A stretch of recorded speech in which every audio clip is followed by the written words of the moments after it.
Some people say some people don't want help. They don't want help at all. They just want to ask you a bunch of questions and not get any help at all. Kind of give you the silent middle finger and just run off and after they ask for your advice. So, how can we break it down? The core difference between someone who wants help and someone who wants attention: help seekers take action, attention seekers repeat the story. And enabling attention seeking keeps people stuck. Welcome back to the Marcus Allgood Show. I appreciate you both watching and sharing the show and getting the word out there. If this brings you any value, please like it, subscribe, and download the podcast, or definitely share it. I really appreciate it. So let's break it down a little bit. The difference between wanting help versus wanting attention. There's a lot of attention seekers out there, and it's hard to tell the difference.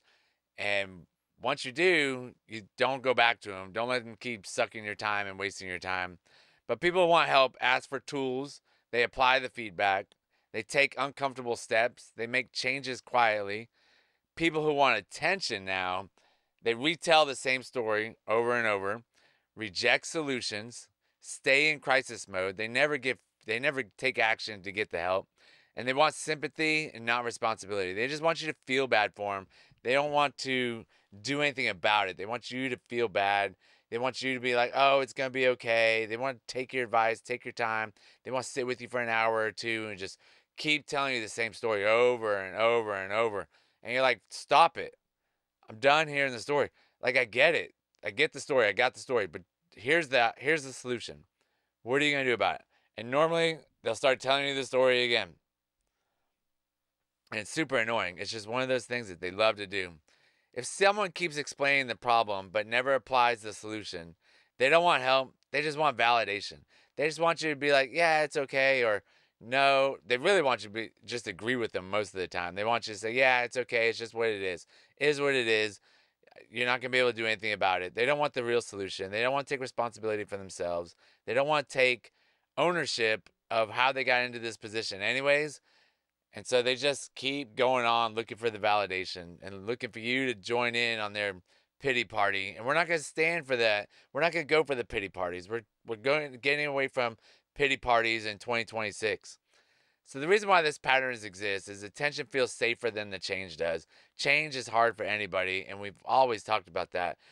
But the change is where the growth happens. Sympathy feels easier than discipline.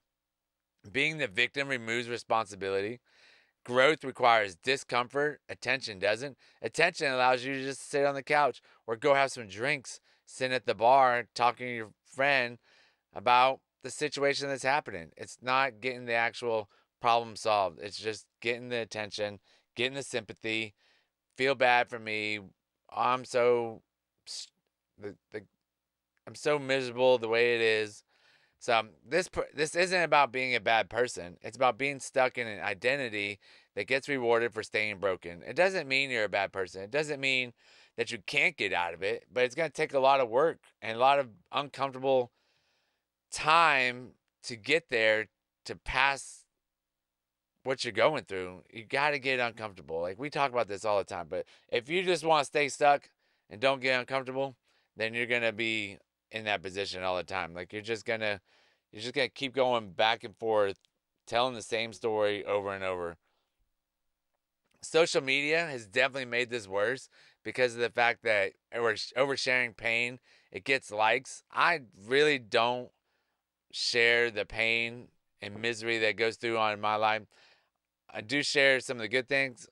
Should we share all the bad things? I don't know. Like, I mean, we should probably share it and then show what you did to fix it. But a lot of times I don't know what I did to fix it. I just got it fixed.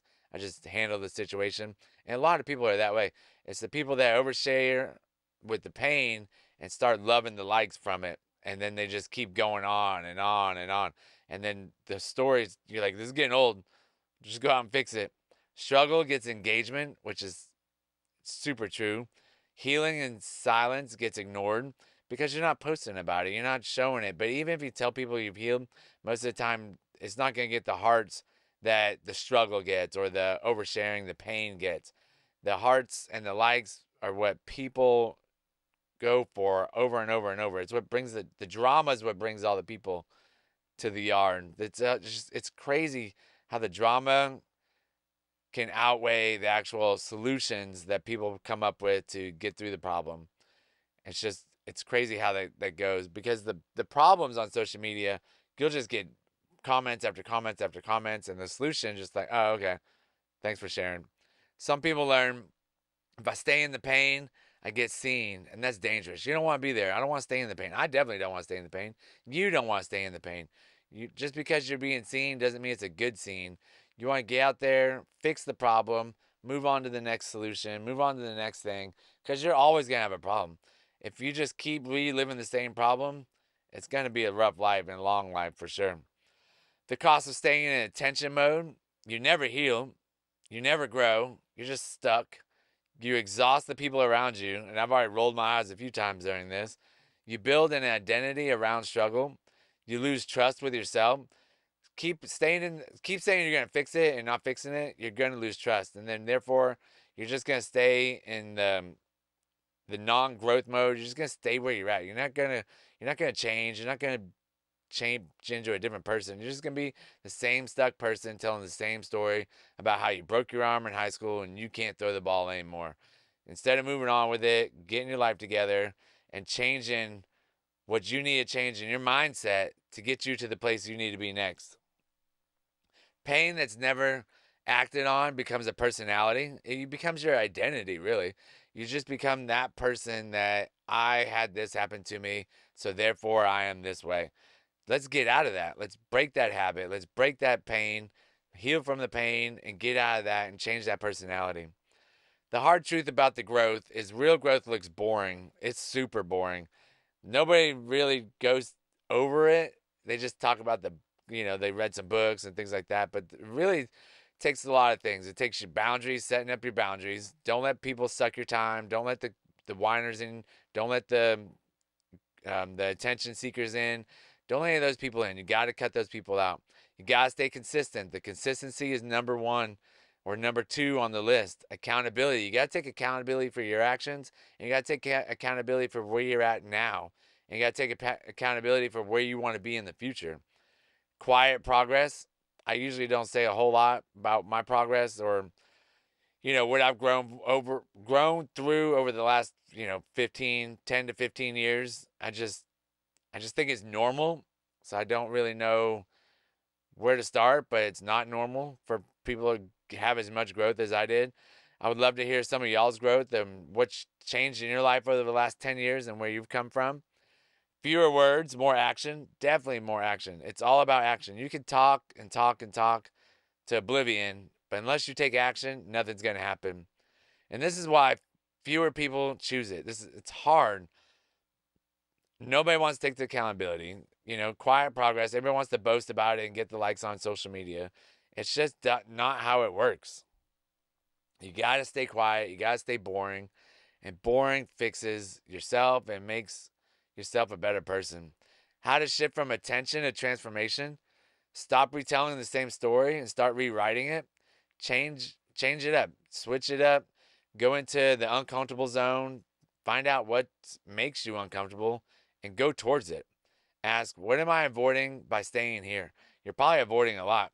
A lot of times it's going to be drugs, alcohol, keeping you there because you're avoiding staying sober and avoiding your problems that you have. You're avoiding the emotions that you have. You're just avoiding a whole bunch of other things that you should face head on. You got to replace the venting with some action. You just got to go for it. You've heard all the stories about what will fix it, but you're not letting yourself fix it by not taking the action. You got to choose discomfort over sympathy. Go head first into the discomfort zone. Stay out of the comfort zone. Get uncomfortable and just ride the wave that you're going to have. Let go of the identity that keeps you stuck. Just let it go. You are a different person. You're not that same person that you were in the past. You've changed over the 5 years, and you can change even more over the next 5 years. Don't stay stuck with that identity. Change that identity and change your life. Ask yourself this honestly. Am I asking for help or am I asking to be seen? Because attention feels good for a moment, but change feels good for a lifetime. The more I change, the better my life has become. And I really appreciate everybody listening to this. If you got any value out of this, please share, like, and subscribe to the channel. And I really appreciate it. But that's the pod. Have a great day.